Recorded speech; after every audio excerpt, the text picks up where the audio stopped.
Bismillahirrahmanirrahim. Assalamualaikum warahmatullahi wabarakatuh. Bagaimana kabar kalian hari ini? Ibu berharap mudah-mudahan kita semua selalu dalam keadaan sehat walafiat dan selalu dalam lindungan Allah Subhanahu wa taala sehingga kalian bisa melaksanakan seluruh aktivitas dari awal hingga akhir, khususnya aktivitas pembelajaran. Anak-anak, hari ini kita akan membahas materi tentang sistem pertidaksamaan dua variabel linear-linear. Perlu kalian ketahui bahwasanya untuk mempelajari sistem pertidaksamaan dua variabel linear-linear, kalian harus terampil atau menguasai materi sebelumnya, yaitu tentang sistem persamaan dua variabel. Dan materi ini sudah kita bahas pada bab sistem persamaan linear tiga variabel. Oke?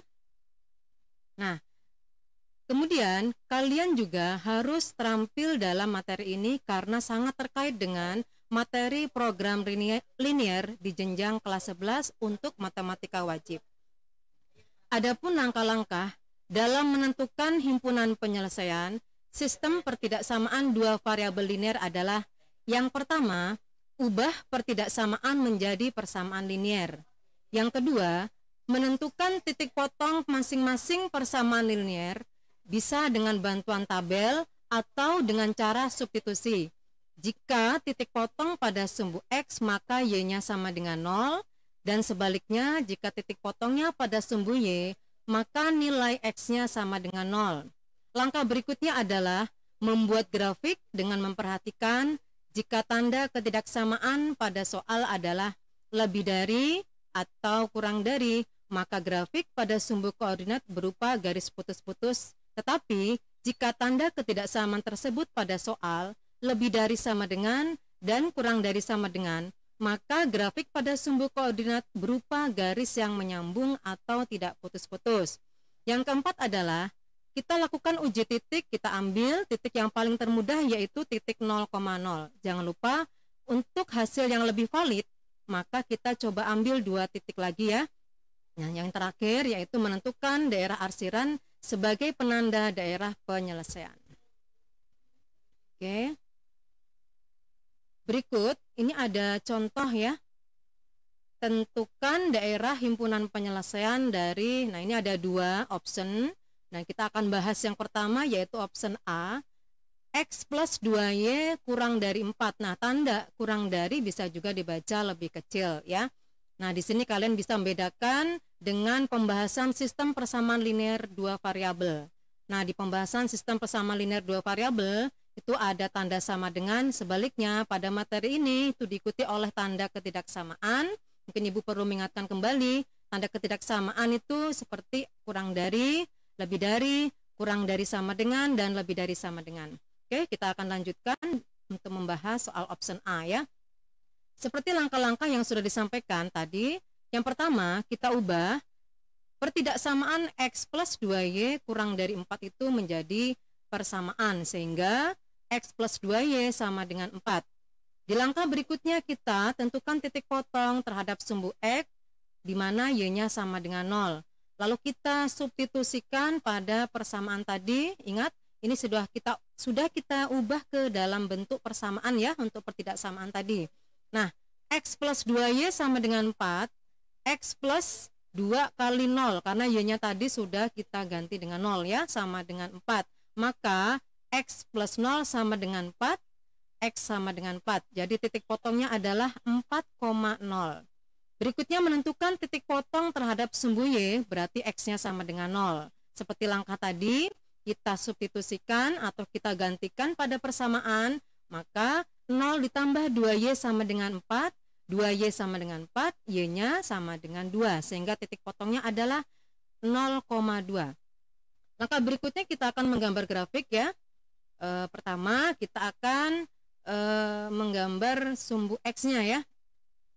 Lalu sumbu Y-nya, kemudian kita masukkan kedua titik potong tadi yaitu titik 4,0 ya. Sebelumnya kita masukkan titik koordinat ya, titik pusat 0,0 pada sumbu koordinatnya, lalu titik 4,0, kemudian titik 0,2. Kalian jangan sampai terbalik, menentukan dua titik potong ini pada sumbu koordinat ya.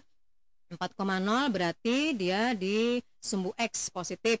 Nah, kemudian 0,2 di sumbu Y positif. Kemudian kita hubungkan kedua titik potong tadi. Nah, grafik yang dihasilkan itu ya bisa berupa sesuai dengan langkah-langkah tadi. Jika tandanya tidak ada sama dengan, maka grafiknya berupa garis putus-putus ya. Oke. Nah, langkah berikutnya kita akan menentukan arsiran. Nah, kita lalu uji titik dulu sebelum menentukan arsirannya. Titik yang termudah adalah titik 0,0 dan ini terletak di bawah grafik garisnya ya. Nah, kita coba ambil titik 0,0, kita substitusi pada pertidaksamaan tadi ya. Oke. X-nya 0, Y-nya 0, maka 0 ditambah 2 kali 0 itu kan sama dengan 0. Nah, apakah 0 kurang dari 4? Ya, benar ya. Kemudian kita coba ambil satu titik lagi yang masih di bawah grafik garis. Ingat, ketika kita menghubungkan antara titik X dan Y-nya itu tidak boleh melebihi grafiknya ya. Karena kita akan menentukan uji titik yang titiknya masih di bawah grafik ya, misalkan titik 1,1 ya, berarti X-nya 1, Y-nya 1. Maka kita substitusi lagi ke pertidaksamaannya, 1 ditambah 2 kali 1 itu sama dengan 3, dan 3 masih kurang dari 4. Nah, berarti semua daerah yang di bawahnya grafik itu memenuhi. Nah, supaya valid hasilnya, kita coba ambil satu titik lagi, yaitu titik yang di atasnya grafik. Misalkan titik 5,3 ya, X-nya 5, Y-nya 3. 5 ditambah 2 kali 3 itu kan sama dengan 11. Apakah 11 kurang dari 4? Tidak. Nah, kalau sudah yakin barulah kita arsir ya. Nah, daerah arsirannya yaitu di bawahnya grafiknya. Nah, disitulah daerah himpunan penyelesaiannya. Oke. Berikutnya kita akan membahas yang option B ya. Nah, di option B yaitu 2Y dikurang 3X lebih dari sama dengan 6. Oke. Seperti langkah tadi kita uji kita ubah ke persamaan sehingga 2Y dikurang 3X sama dengan 6. Lalu kita tentukan titik potong baik terhadap sumbu X dan sumbu Y. Nah, hasilnya untuk titik potong terhadap sumbu X ya, titik potongnya adalah 2,0, maaf negatif 2,0 ya.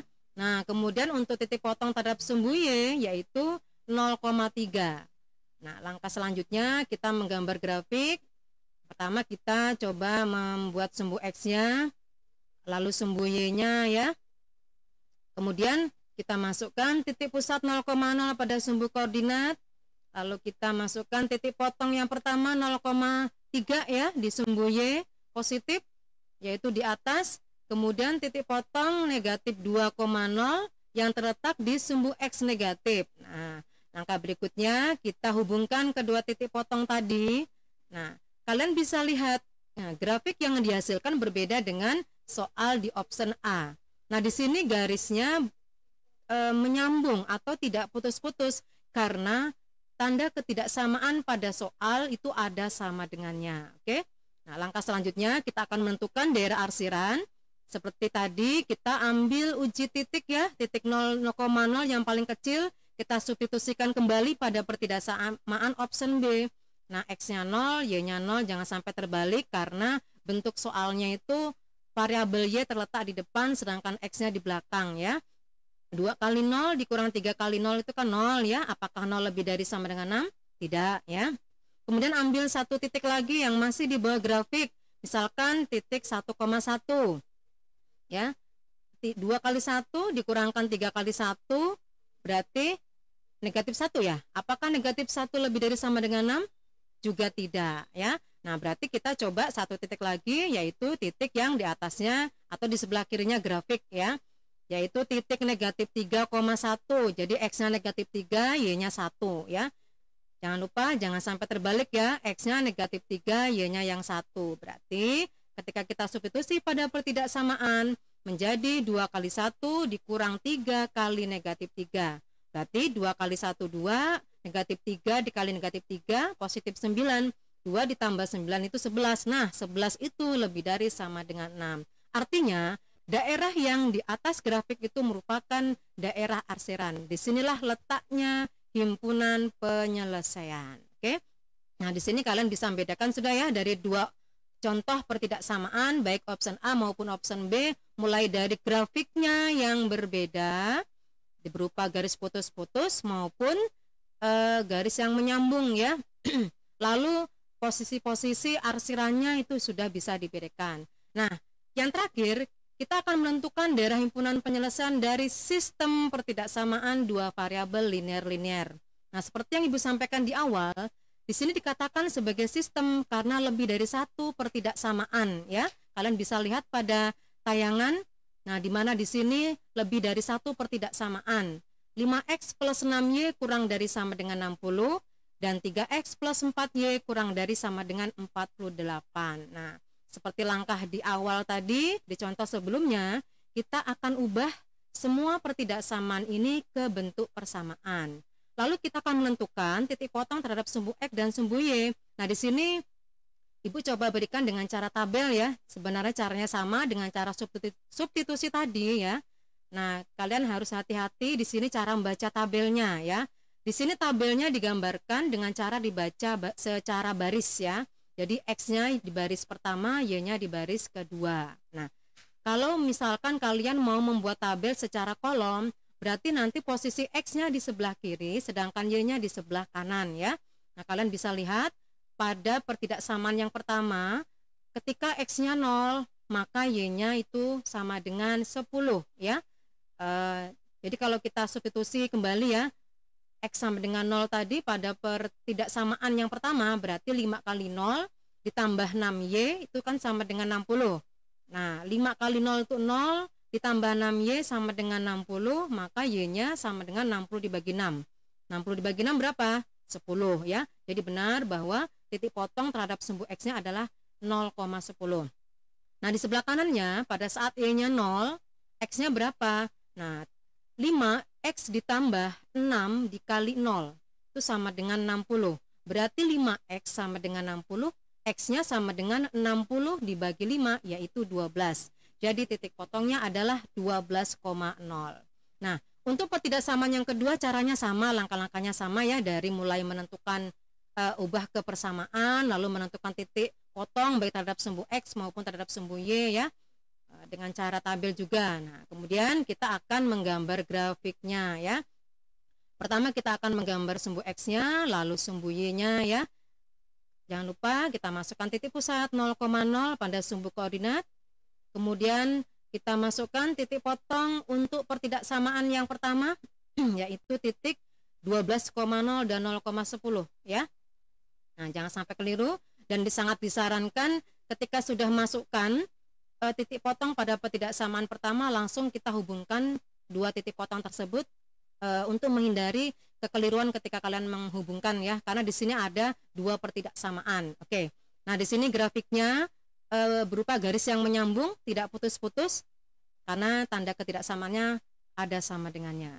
Langkah berikutnya adalah kita mau menentukan arsiran. Ingat ini masih untuk pertidaksamaan yang pertama ya.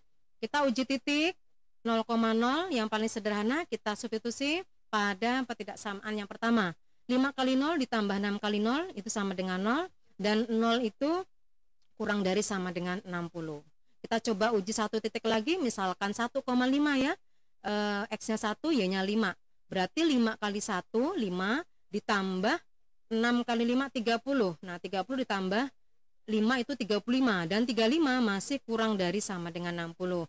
Berarti daerah yang memenuhi adalah daerah yang di bawah grafik garis. Nah, kemudian kita lanjutkan dengan menentukan grafiknya pada pertidaksamaan yang kedua. Kita coba masukkan titik potongnya dulu ya, yaitu titik 16,0 dengan 0,12. Nah, lalu kita hubungkan kedua titik tadi seperti langkah pertidaksamaan yang pertama, dan grafiknya yang dihasilkan berupa garis yang menyambung juga karena tanda ketidaksamaannya juga ada sama dengan 0 ya. Nah, langkah berikutnya kita mau menentukan daerah arsiran di atas grafiknya atau di bawah grafiknya ya. Kita uji titik. Misalkan kita ambil titik 0,0, kita substitusi pada pertidaksamaan kedua. Nah, 3 kali 0 ditambah 4 kali 0 itu 0. 0 itu kurang dari sama dengan 40. Misalkan ambil satu titik lagi, titiknya misalkan berapa? Oh, 1,1. Kita coba ambil titik yang sederhana saja ya. Jangan terlalu besar juga, nanti kesulitan dalam menyelesaikan ya. Kita coba ambil yang digit kecil saja. Titik 1,1 kita substitusi pada pertidaksamaan kedua. 3 kali 1 ditambah 4 kali 1 itu sama dengan 7, dan 7 juga kurang dari sama dengan 48. Berarti daerah yang memenuhi adalah daerah yang di bawah grafiknya. Tapi kalau kalian misalkan kurang yakin seperti tadi ya, pada contoh kita coba ambil satu titik ya. Misalkan titik di atasnya yang 16,0 dan 0,12. Apakah memang tidak memenuhi? Kalian bisa coba di rumah. Nah, sekarang kedua grafik ini sudah ada arsirannya ya, dan dua-duanya mengarah ke bawah. Nah, di mana daerah himpunan penyelesaiannya? Daerah himpunan penyelesaiannya kalau kalian bisa memperhatikan gambar grafik yang ada itu bisa dilihat dari irisan dari kedua arsiran dan ditandai dengan warna orange. Untuk grafik yang pertama itu warnanya kuning, grafik yang kedua warnanya merah. Maka irisannya itu adalah di warna oranye. Nah, disitulah daerah himpunan penyelesaian. Apakah memang daerah itu adalah daerah himpunan penyelesaian? Kalian coba uji titik ya. Misalkan kalian mengambil titik tuh di antara grafik yang pertama, yaitu yang di bawah dengan yang di atas ya. Berarti pada posisi arsiran warna merah. Jika salah satu tidak memenuhi pada pertidaksamaan ketika kalian menguji, nah berarti memang bukan daerah himpunan penyelesaian. Sebaliknya, arsiran yang di bawah, misalkan kalian ambil salah satu uji titik ya, sembarang titik di situ yang jelas yang di daerah-daerah orange ya, kalian substitusikan ke pertidaksamaan pertama maupun pada pertidaksamaan kedua, dan kedua-duanya memenuhi, berarti memang daerah itu adalah daerah himpunan penyelesaian. Oke? Nah, demikian mungkin ya yang bisa Ibu sampaikan pada pembahasan sistem pertidaksamaan dua variabel linear-linear ini. Nah, kalian coba nanti pelajari ulang, simak ulang atau tonton ulang apa yang sudah Ibu sampaikan, baik melalui channel YouTube maupun di Google Classroom ya. Apabila kalian masih mengalami kendala dari apa yang sudah Ibu sampaikan, nanti bisa kita teruskan atau lanjutkan pembahasannya pada pembahasan sesi Google Meet ya. Nah, kemudian sebelum Ibu akhiri di sini, mungkin Ibu perlu mengingatkan kembali yang pertama, silakan kalian selesaikan ya seluruh kegiatan mandiri yang sudah Ibu sampaikan pada Google Classroom. Yang kedua, untuk selalu bersyukur dengan apa yang kalian peroleh pada hari ini, kemarin, dan yang akan datang. Yang ketiga, jangan lupa untuk selalu mematuhi protokol kesehatan yang telah ditetapkan oleh pemerintah ya. Yang pertama,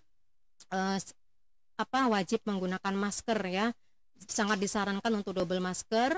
Yang kedua, rajin mencuci tangan dengan air yang mengalir dan bersih. Yang ketiga, menjaga jarak. Yang keempat, menghindari kerumunan. Yang kelima, mengurangi aktivitas di luar rumah. Sekiranya tidak terlalu penting, maka diam di rumah itu lebih baik ya. Dan yang keenam, jangan lupa selalu berdoa agar pandemi ini segera berlalu sehingga kita bisa melaksanakan pembelajaran secara normal sebagaimana di tahun-tahun sebelumnya. Mungkin itu saja yang bisa Ibu sampaikan pada tatap muka pembelajaran online hari ini. Terima kasih. Ibu akhiri, billahi taufiq wal hidayah. Wassalamualaikum warahmatullahi wabarakatuh.